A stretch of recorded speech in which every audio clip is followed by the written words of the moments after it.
There are stories on Wall Street that begin with numbers, and then there are stories that begin with silence. The story of Sonny Balwani belongs to the second kind. It is a story where fear spoke louder than truth, where confidence hid uncertainty, and where power was used not to build clarity, but to suppress it. When Theranos finally collapsed, the world looked at Elizabeth Holmes. But behind the curtain, standing quietly in the shadows of authority, was Sonny Balwani, the man who enforced the lie. In the early days, Theranos didn't look like a fraud. It looked like a miracle. A tiny drop of blood, hundreds of tests, faster results, cheaper costs. It sounded like the future of medicine. Investors leaned forward. Politicians smiled. The media applauded. And inside the company, Sonny Balwani became the gatekeeper of that dream. He wasn't the visionary face. He was the operator, the enforcer, the one who turned belief into command. Sonny joined Theranos not as a scientist, but as a manager who believed deeply in control. He didn't come from medicine. He didn't come from diagnostics. He came from business, from software, from environments where deadlines mattered more than doubt. And that mindset would shape everything that followed. Because when science demands patience and proof, Sonny demanded speed and silence. Inside Theranos, employees quickly learned one lesson: asking questions was dangerous. Doubt was treated like betrayal. Data was not something to be discussed openly, but something to be guarded. Sonny ran the company with an iron grip. Meetings were tense, emails were monitored, conversations were watched. Fear became the culture, and fear is never a foundation for truth. There's an old saying in business that the tone is set at the top. At Theranos, the tone was intimidation. Engineers who raised concerns about faulty machines were ignored or removed. Lab technicians who saw inconsistent results were told to stay quiet. Some were fired on the spot. Others were pushed out slowly, isolated until they left. Sonny believed discipline created excellence. In reality, it created obedience without honesty. The machines didn't work. That truth was known internally long before the public found out. Tests failed repeatedly. Results were unreliable. But instead of slowing down, Sonny pushed harder. Deadlines were enforced. Expectations were raised. And the data was adjusted, not corrected. Adjusted, reports were edited, errors were hidden.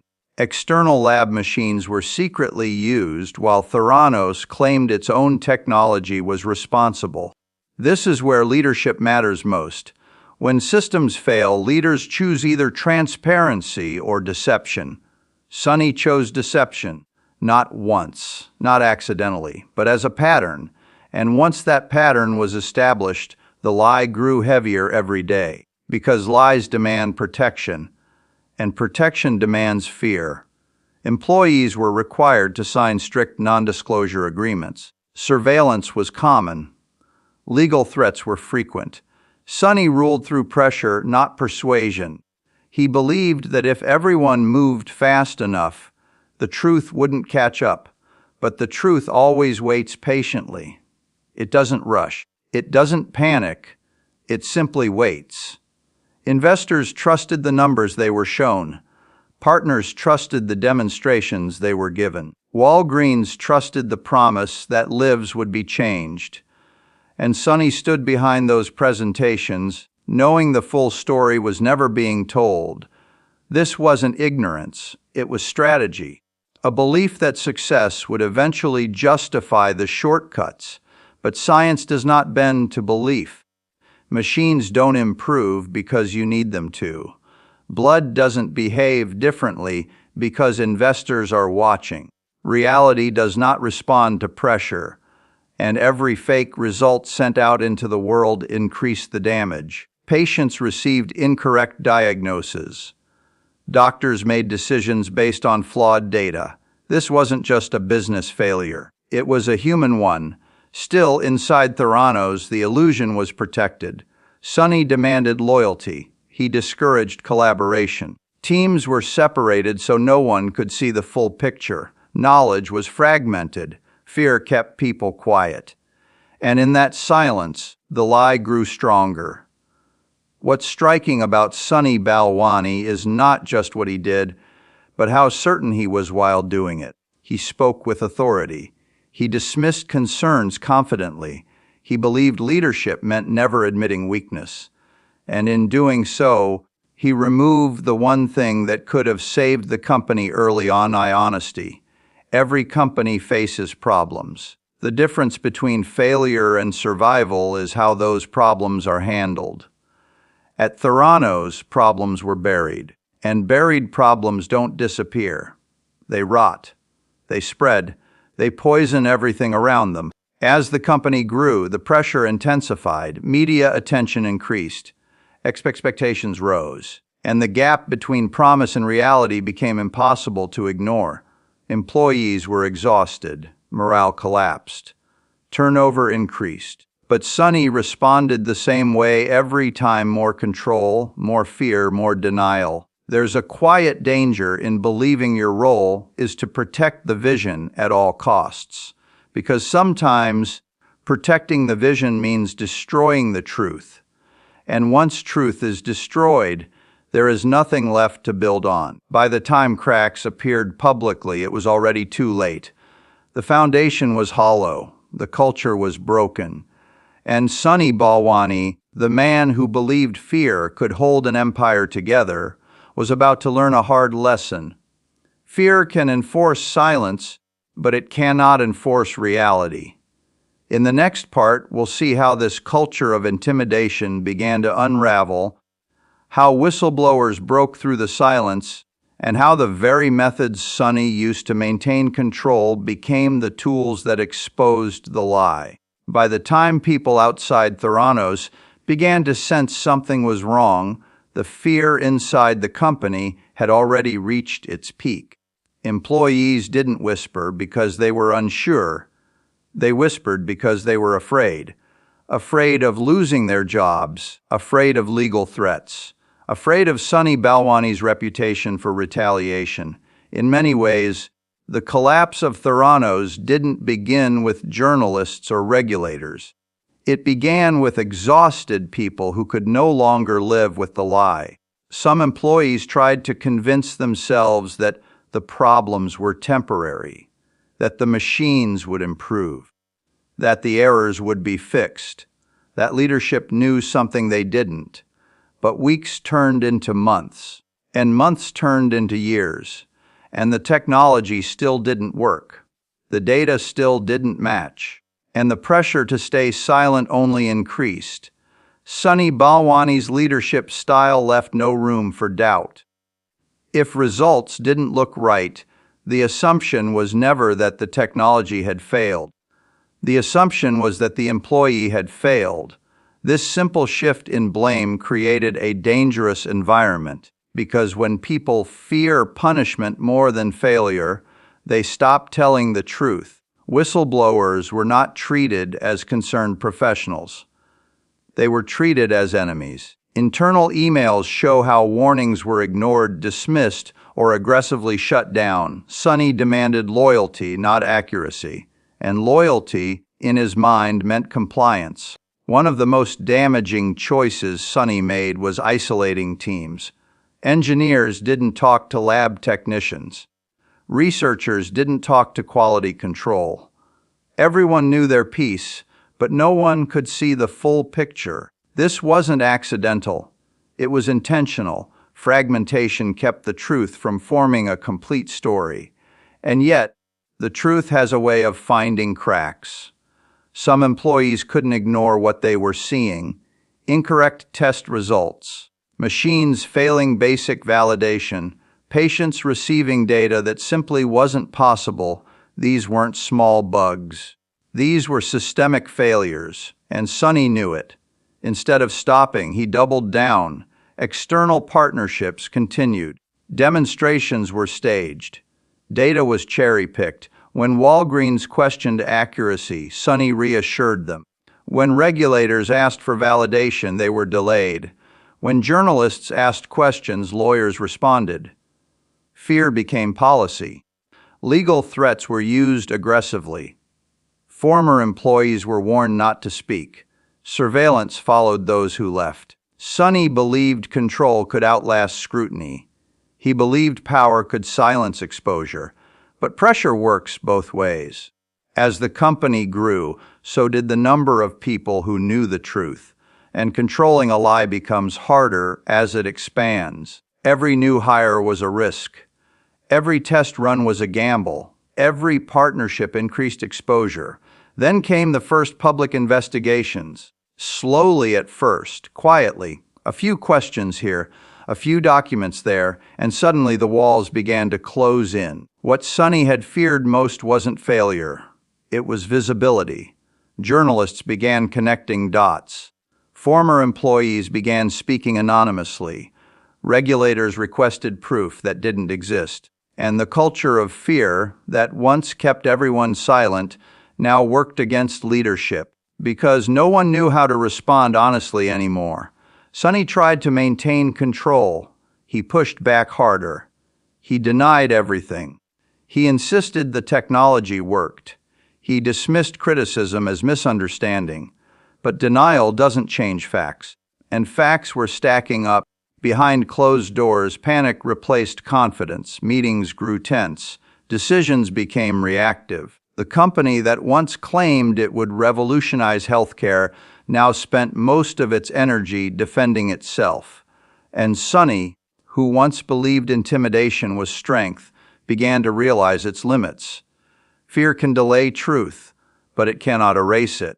Every suppressed warning returned stronger. Every ignored concern came back with evidence. And when regulators finally gained access to the labs, the illusion collapsed almost instantly. The machines couldn't perform. The data couldn't be verified. The promises couldn't be supported. Years of pressure, secrecy, and control unraveled in moments. For Sonny Balwani, this was the beginning of the end. The same authoritarian style that once made him powerful now made him vulnerable. Emails, messages, and testimonies painted a clear picture. This wasn't just poor management. It was active deception. What made the fall so severe wasn't just that Theranos failed. It was that it failed while putting lives at risk. Healthcare demands trust, and Sonny had helped destroy that trust from the inside.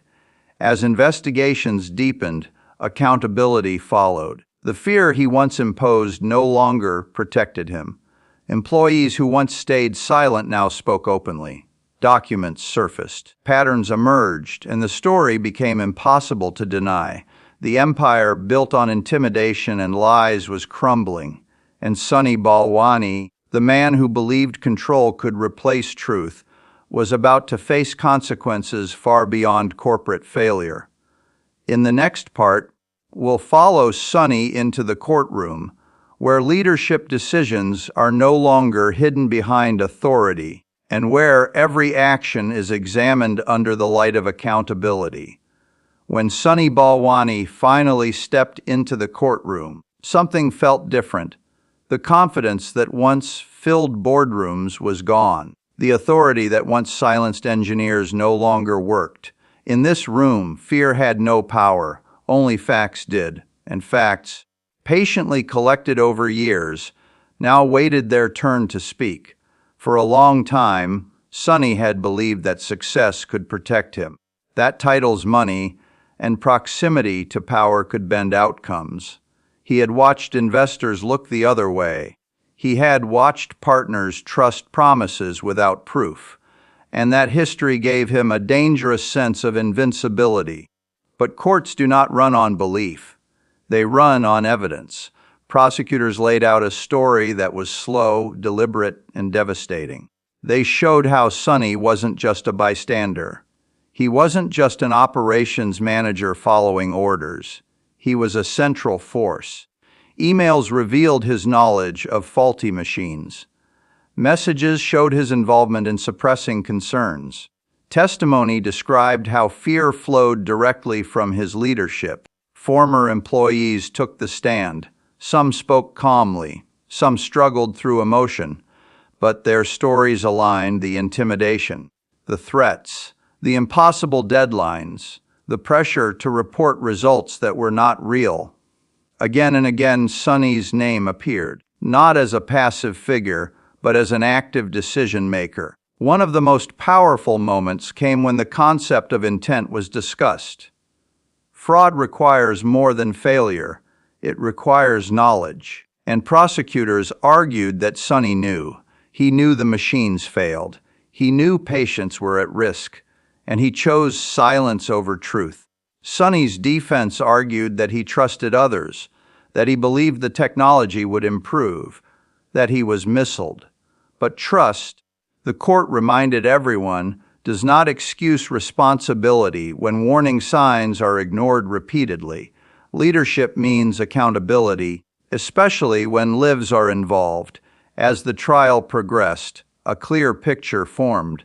This wasn't a story of ambition gone wrong. It was a story of control overriding conscience. Sonny's need to maintain authority had blinded him to reality.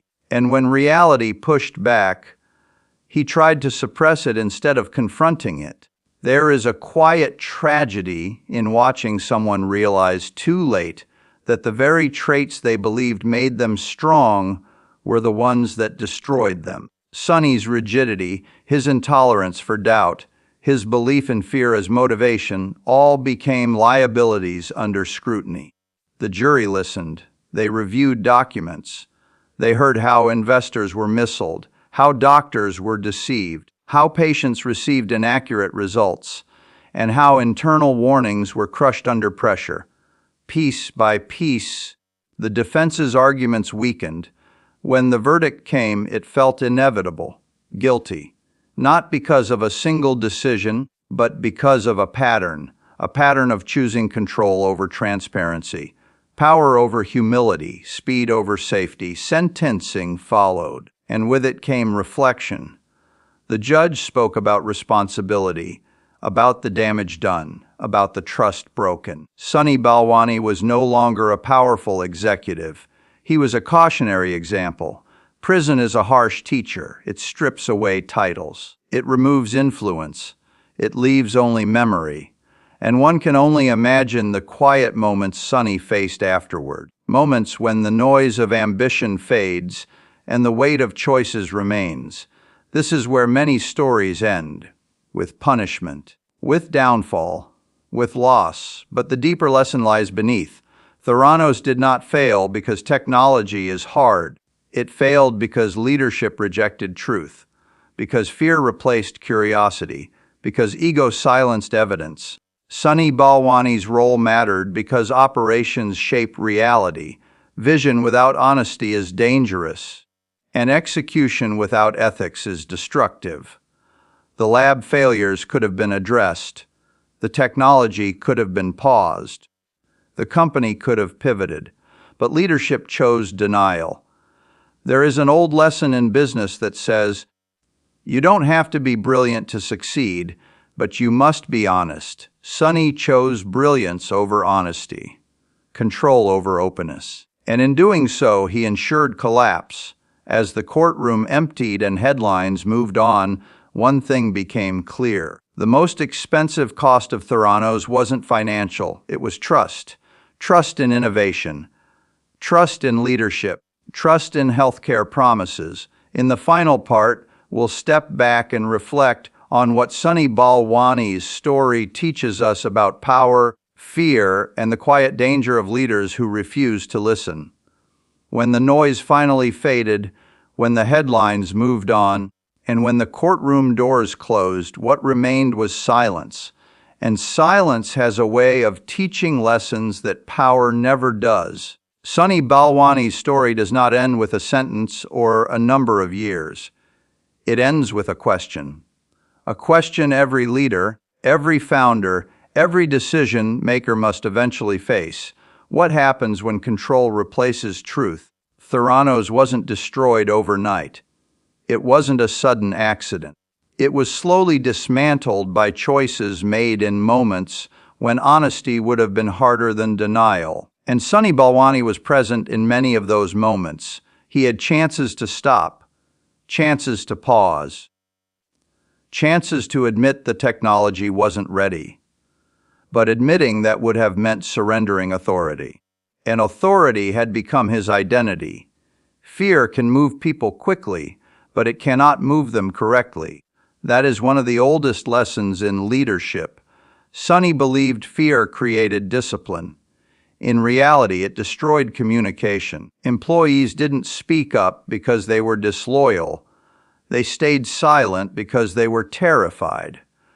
And when people are afraid, the truth disappears first.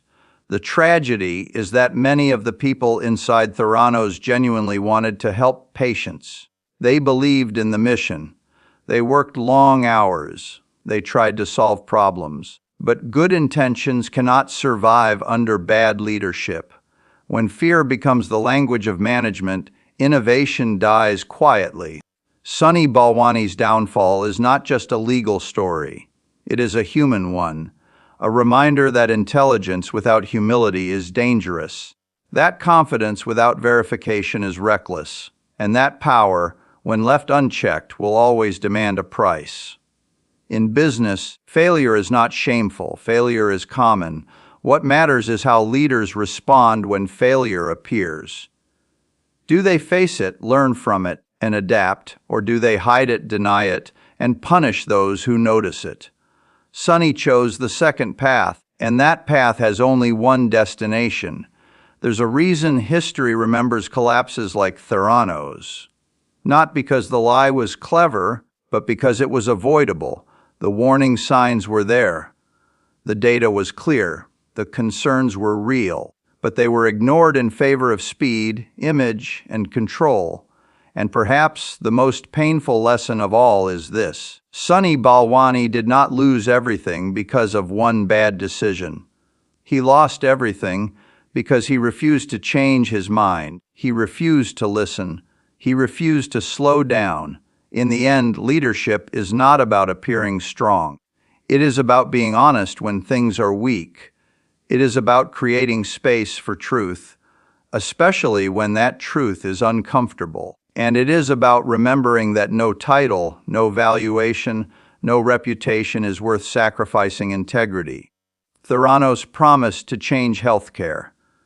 Instead, it changed how we look at leadership. It reminded us that innovation without ethics is not progress. It is danger. Sunny Balwani will be remembered not for what he built, but for what he ignored, the voices he silenced, the warnings he dismissed, the fear he enforced, and the truth he tried to outrun. And if there is one quiet takeaway from this story, it is this. Truth doesn't need to be loud to be powerful. It only needs time. And time eventually exposes everything. This is not just the end of Sunny Balwani's story. It is a warning to founders who move too fast, to leaders who confuse fear with respect, and to anyone who believes control can replace honesty. Because in the long run, it never does.